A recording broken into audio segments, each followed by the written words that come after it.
당신은 이런 경험을 해본 적이 있는가? 대화는 분명히 예의 바르고 말투도 적절하며 아무 문제도 없어 보이는데 막상 끝나고 나면 이상할 만큼 공허하고 지치는 느낌이 남는 순간. 마치 서로가 진짜 자신이 아니라 어떤 역할을 연기하고 있었던 것처럼 말이다. 카를 융은 인간이 의식하는 것만으로 살아가지 않는다고 말했다. 오히려 우리가 인식하지 못하는 무의식의 영역이 삶을 훨씬 더 강하게 움직인다고 보았다. 사회 속에서 살아가기 위해 우리는 모두 페르소나, 즉 가면을 쓴다. 적응하기 위해서, 받아들여지기 위해서, 문제를 일으키지 않기 위해서다. 많은 여성들에게 그 가면은 대개 부드럽고 배려 깊고 지나치게 강하지도 너무 대담하지도 않은 모습이다. 그것은 사회적으로는 안전하지만 동시에 서서히 심리적 에너지를 소모시킨다. 융의 관점에서 문제는 가면을 쓰느냐 마느냐가 아니다. 그 가면과 완전히 동일시해버리느냐가 핵심이다. 만약 한 여성이 끊임없이 타인의 기대에 맞춰 살아가야 한다면 그 이면에 존재하는 그림자, 본능적인 욕망, 억눌린 충동, 주도성, 그리고 마음껏 풀어지고 싶은 갈망은 무의식 깊은 곳으로 밀려난다. 그러나 억압된 그림자는 사라지지 않는다. 다만 안전하다고 느껴지는 순간을 기다릴 뿐이다. 그리고 바로 그 지점에서 관계 속에 특별한 매력이 탄생한다. 그것은 화려한 말이나 기술에서 나오지 않는다. 있는 그대로의 나여도 괜찮다는 감각에서 비롯된다. 나는 한번 기업 환경에서 일하는 지인과 깊은 대화를 나눈 적이 있다. 그녀는 늘 단정했고 말 한마디, 표정 하나까지 철저히 관리하는 사람이었다. 그런데 아주 사적인 자리, 아무 역할도 요구되지 않는 순간에 그녀는 이렇게 말했다. 자신을 설레게 하는 것은 칭찬도 과한 배려도 아니라는 것. 단지 제대로 행동하라고 요구하지 않는 사람 곁에 있을 때 마음이 가벼워진다는 것이었다. 겉으로 드러난 예의에 휘둘리지 않고 판단하지 않으며 조용히 중심을 지키는 사람. 융의 언어로 말하자면 그 순간은 의식의 자아가 무의식과 잠시 접촉하며 가면이 내려오는 지점이다. 이 관점에서 보면 매력은 조종이나 기술의 문제가 아니다. 그것은 하나의 심리적 상태다. 한 남자가 자신의 내면 중심과 연결되어 있고 평가받는 것에 과도하게 두려워하지 않으며 끊임없이 가치를 증명하려 하지 않을 때 그는 자연스럽게 안전한 신호를 발산한다. 그 안전함은 나약함이 아니다. 오히려 단단함이다. 그 단단함이 상대를 이완시키고 이완이 생길 때 비로소 그림자는 건강한 방식으로 모습을 드러낼 수 있다. 그래서 많은 여성들이 지나치게 이성적이고 분석적이며 지나치게 정중하기만 한 상호작용에 피로를 느끼는 것이다. 융은 심리적 성장은 자신의 그림자를 외면하지 않고 그것을 인식하고 통합할 때 일어난다고 강조했다. 남녀 간의 관계에서도 마찬가지다. 누구도 완벽하게 착한 사람이나 지배적인 강자의 역할을 연기할 필요는 없다. 더 중요한 것은 온전한 존재감이다. 자신이 누구인지 알고 내면의 원초적인 부분을 받아들이며 그렇기에 타인의 유사한 면모가 드러나도 흔들리지 않는 상태. 두 개의 무의식이 충분히 안전한 공간에서 만날 때 연결은 애써 만들지 않아도 자연스럽게 형성된다. 앞에서 우리는 가면이 만들어내는 피로감, 그리고 그것을 잠시 내려놓고 싶어하는 내면의 욕구에 대해 이야기했다. 그런데 더 깊은 층윤에서 카를 융은 진짜 매력을 결정하는 것은 겉으로 드러나는 말이나 태도가 아니라 당신이 그 공간에 가져오는 심리적 상태라고 말한다. 인간은 언제나 무의식적으로 상대가 자기 자신과 연결되어 있는지 아니면 그저 올바르게 행동하려 애쓰고 있는지를 감지한다. 특히 여성들은 아주 이른 시기부터 사회에 적응해야 했기 때문에 이런 감각이 유난히 예민하게 발달해 있다. 그들은 그 느낌을 말로 정확히 설명하지 못할 수도 있다. 하지만 이성보다 먼저 몸과 감정이 반응한다. 융은 이를 심리적 에너지라는 개념으로 설명했다. 한 남자가 지나치게 망설이고 계속해서 의견을 묻고 늘 허락을 기다릴 때 그는 의도하지 않게 결정의 부담을 상대에게 넘기게 된다. 이성적으로 보면 그것은 배려처럼 보인다. 그러나 무의식의 차원에서는 오히려 압박으로 작용한다. 여성은 자신의 사회적 가면을 유지하는 것만으로도 에너지를 쓰고 있는데 거기에 두 사람의 방향까지 책임져야 한다면 피로는 쌓일 수밖에 없다. 시간이 지나면 누구도 잘못하지 않았음에도 불구하고 매력은 서서히 마모된다. 그렇다고 융이 지배적이거나 공격적인 태도를 옹호한 것은 아니다. 그는 내적 권위와 심리적 폭력을 명확히 구분했다. 내적 권위란 자신이 무엇을 원하는지 알고 있고 그 욕구에 대해 불편함이나 죄책감을 느끼지 않으며 숨기거나 변명할 필요가 없는 상태에서 나온다. 욕구가 차분하게 표현될 때 그 안에는 명료함이 생긴다. 이 명료함은 여성의 무의식을 쉬게 만든다. 더 이상 당신의 속마음을 추측하거나 무언가를 숨기고 있는지 끊임없이 해석할 필요가 없기 때문이다. 나는 아주 일상적인 장면에서 이 차이를 본 적이 있다. 퇴근 후 만난 한 남자와 한 여자. 그는 뭐 먹고 싶어? 어디 가고 싶어? 아니면 내가 다 맞출게 라고 묻지 않았다. 대신 조용하고 편안한 식당을 알고 있다며 둘이 쉬기에 좋은 곳이라 생각해서 그곳으로 데려가고 싶다고 말했다. 명령도 아니었고 애원도 아니었다. 흥미로운 점은 그녀가 전혀 반발하지 않았다는 것이다. 오히려 눈에 띄게 안도하는 기색을 보였다. 나중에 그녀는 그 순간 자신이 통제당한다는 느낌이 아니라 안전하게 이끌린다는 감각을 느꼈다고 말했다. 융의 언어로 표현하자면 이것은 의식적 자아와 본능이 조화롭게 작동하는 순간이다. 또 하나 자주 오해되는 요소가 바로 솔직함이다. 많은 사람들은 자신의 욕구를 분명히 말하면 평가받을까 두려워서 표현을 완화하고 돌려 말한다. 하지만 융은 이런 회피가 내적 갈등의 신호라고 보았다. 자신의 욕망을 두려워할 때 인간은 스스로를 분열시킨다. 상대의 무의식은 이 분열을 매우 정확하게 감지하고 그것은 곧 불안감으로 전이된다. 반대로 긴장 없이 도발하지도 않고 상대의 반응으로 자신의 가치를 확인하려 들지 않으며 욕구를 직접적으로 말할 수 있을 때 그 솔직함은 심리적 성숙의 표지가 된다. 대화 속에서 침묵 또한 특별한 의미를 지닌다. 융에게 침묵은 공백이 아니라 무의식이 말을 시작하는 공간이다. 진실한 말을 한 뒤 서둘러 설명하거나 사과하지 않고 잠시 멈출 수 있을 때 당신은 감정이 자연스럽게 퍼질 수 있는 여지를 만든다. 많은 사람들이 침묵을 불편해하는 이유는 그 속에서 자신이 들여다보일까 두렵기 때문이다.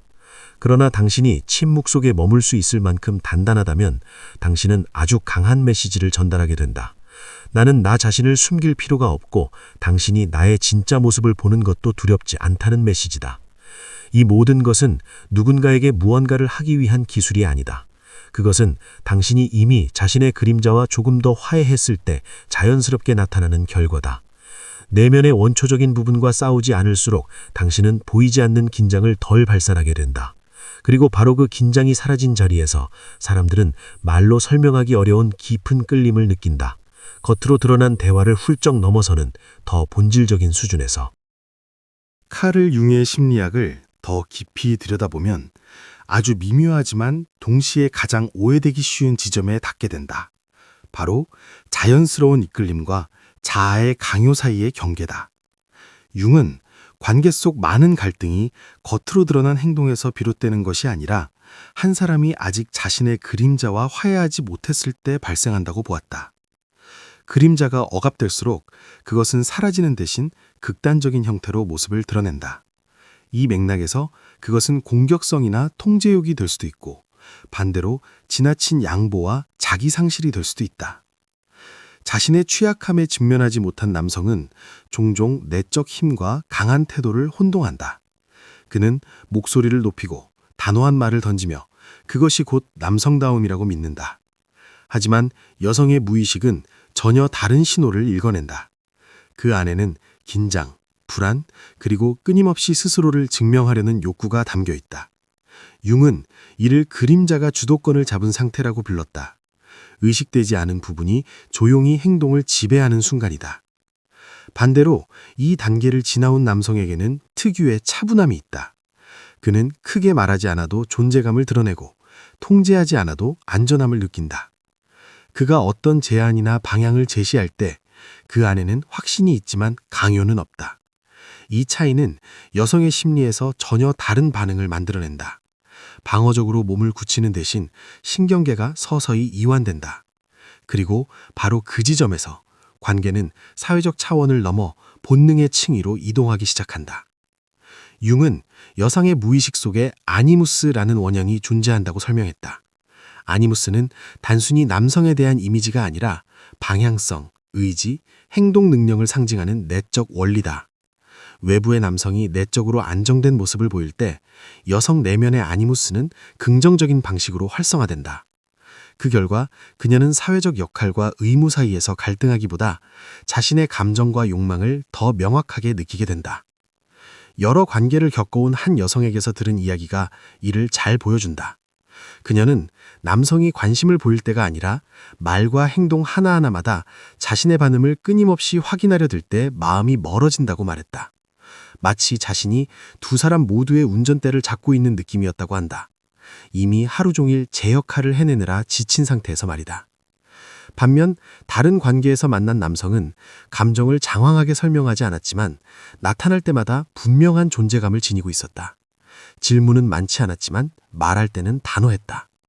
그녀는 그와 함께 있을 때 끊임없이 자신을 조정하지 않아도 되는 고정점에 기대는 느낌을 받았다고 표현했다. 융의 관점에서 이것은 의존이 아니라 심리적 공명이다. 한 사람이 충분히 단단할 때 다른 한 사람은 비로소 자신의 더 깊은 부분을 탐색할 공간을 얻는다. 위험한 점은 많은 이들이 이끄는 모습의 외형만을 배우려 한다는 것이다. 말투, 제스처, 심지어 침묵까지 흉내내지만 내면은 여전히 불안과 인정 욕구로 가득 차 있다. 하지만 무의식은 형식에 속지 않는다. 그것은 언제나 실제 상태에 반응한다. 융이 강조한 또 하나의 요소는 민감성이다. 그림자가 통합될수록 사람은 타인의 신호에 더 세밀해진다. 언제 멈춰야 하는지 알기 위해 바디랭귀지 책을 펼칠 필요가 없다. 공기의 미묘한 변화, 시선, 호흡의 리듬만으로도 충분히 느낀다. 만약 여성이 다치거나 긴장하는 기색을 보인다면 심리적으로 성숙한 남성은 더 밀어붙이지 않는다. 그는 경계를 존중하는 것이 매력을 약화시키는 것이 아니라 오히려 무의식 차원의 안전감을 강화한다는 사실을 알고 있다. 이 시선에서 보면 소통은 더 이상 어떤 결과를 얻기 위한 행동의 연속이 아니다. 그것은 두 개의 내면 세계가 조심스럽게 맞닿는 과정이다. 그리고 각자가 자신의 그림자와 어느 정도 화해했을 때에만 그 만남은 충돌이 아닌 연결로 남는다. 관계가 왜 깊어지거나 혹은 서서히 무너지는지를 더 깊이 들여다보면 카를 융은 그 결정적인 요인이 처음의 끌림이나 매력의 강도에 있지 않다고 말한다. 진짜 관건은 시간이 지나도 유지될 수 있는 심리적으로 안전한 공간을 만들어낼 수 있느냐는 것이다. 처음에는 누구나 새로움, 대담함, 겉으로 드러난 자신감으로 강한 인상을 남길 수 있다. 하지만 그 자신감이 내면의 통합에서 비롯된 것이 아니라면 그것은 곧 긴장으로 변한다. 여성의 무의식은 이 불안정을 이성보다 훨씬 빠르게 감지하고 안전하다는 감각이 사라지는 순간 사회적 가면은 즉시 다시 올라간다. 융은 이를 하나의 방어기제로 설명했다. 무의식이 위협을 느끼면 인간은 익숙한 역할로 돌아가 자신을 보호한다. 여성의 경우 그것은 차가워짐, 과도한 예의, 혹은 감정적 거리두기로 나타날 수 있다. 많은 남성들은 이 변화를 이해하지 못하고 오히려 더 애쓴다. 더 많이 말하고, 더 많이 설명하고, 더 많이 통제하려 한다. 하지만 이런 반응은 역설적으로 불안감을 더욱 키운다. 그것은 그 남성이 이미 연결을 잃을까 두려워하고 있다는 신호이기 때문이다. 융이 특히 강조한 것은 순간에 온전히 존재하는 능력이다. 존재한다는 것은 상대를 뚫어지게 바라보거나 억지로 집중하는 것이 아니다. 그것은 타인과 함께 있으면서도 자기 자신 안에 편안히 머무를 수 있는 상태다. 인상을 남겨야 한다는 압박, 결과를 만들어야 한다는 강박, 이미지를 유지해야 한다는 집착에서 벗어날 때 당신의 에너지는 안정된다. 이 안정감은 말없이 공간에 퍼지고 상대의 무의식은 그것을 안전신호로 받아들인다. 여성들은 그것을 정확히 설명하지는 못하지만 함께 있을 때 숨이 편해지고 몸이 이완되며 방어가 줄어드는 것을 느낀다. 실제 사례 하나가 이를 잘 보여준다. 짧은 시간 동안 만났지만 대화가 유난히 잘 통하던 한 커플이 있었다. 그 남성은 일부러 분위기를 계속 끌어올리려 하지도 않았고 대화가 잠시 가라앉는 순간을 피하지도 않았다.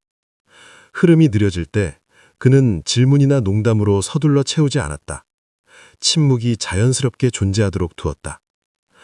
이후 그 여성은 바로 그 아무 일도 일어나지 않는 것처럼 보이던 순간들에서 가장 깊은 연결감을 느꼈다고 말했다. 융의 관점에서 이것은 자아가 흐름을 통제하지 않을 때 무의식이 비로소 목소리를 내는 순간이다. 융은 또 하나의 함정을 경고한다. 바로 관계의 틀을 무의식적으로 앞당겨 사용하는 것이다. 말과 행동은 이미 연인처럼 행동하지만 내면은 불안으로 가득 차 있을 때 여성의 무의식은 그 불일치를 즉각 감지한다. 친밀감을 만들기는커녕 아직 준비되지 않은 역할로 끌려 들어가는 느낌을 줄 수 있다.